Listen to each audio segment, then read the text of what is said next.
தூத்துக்குடி மாவட்டம் ஸ்ரீவைகுண்டம் வெள்ளூர் சிவகாமி அம்பாள் மத்திய பதீஸ்வரர் கோவில் தேரோட்டத்தில் திரளான பக்தர்கள் வடம் பிடித்து சுவாமி தரிசனம் செய்தனர். தூத்துக்குடி மாவட்டம் ஸ்ரீவைகுண்டம் அருகே உள்ள வெள்ளூர் சிவகாமி அம்பாள் உடனுறை நடுநகர் மத்திய பதீஸ்வரர் திருக்கோவிலில் மாசி திருவிழா வெகு விமர்சையாக கொண்டாடப்படும். இந்த ஆண்டிற்கான மாசி பெருந்திருவிழா கடந்த பிப்ரவரி 18ஆம் தேதி கொடியேற்றத்துடன் தொடங்கியது. திருவிழா நாட்களில் தினமும் காலை மற்றும் மாலை நேரங்களில் சுவாமி அம்பாள் பல்வேறு வாகனங்களில் எழுந்தருளி வீதி புலா வந்து பக்தர்களுக்கு அருள் பாலித்தனர். திருவிழாவின் முக்கிய நிகழ்வான தேரோட்டம் இன்று நடைபெற்றது. தேரோட்டத்தை முன்னிட்டு அதிகாலையில் நடை திறக்கப்பட்டு சுவாமி மற்றும் அம்பாளுக்கு சிறப்பு அபிஷேகங்கள் மற்றும் அலங்கார தீபாராதனைகள் நடைபெற்றன.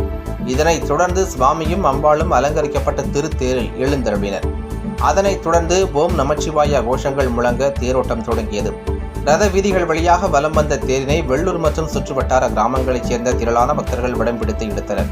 மதியம் தேர் நிலை வந்தடைந்தது. வருகின்ற பிப்ரவரி 28ஆம் தேதி மற்றும் மார்ச் 1ஆம் தேதி தெப்ப உற்சவம் நடைபெறுகிறது. திருவிழாவிற்கான ஏற்பாடுகளை இந்து சமய அறநிலையத்துறை அதிகாரிகள் மற்றும் வெள்ளூர் கிராம மக்கள் சிறப்பாக செய்திருந்தனர். பாதுகாப்பு ஏற்பாடுகளை ஸ்ரீவைகுண்டம் போலீசார் பாதுகாப்பு பணியில் ஈடுபட்டிருந்தனர்.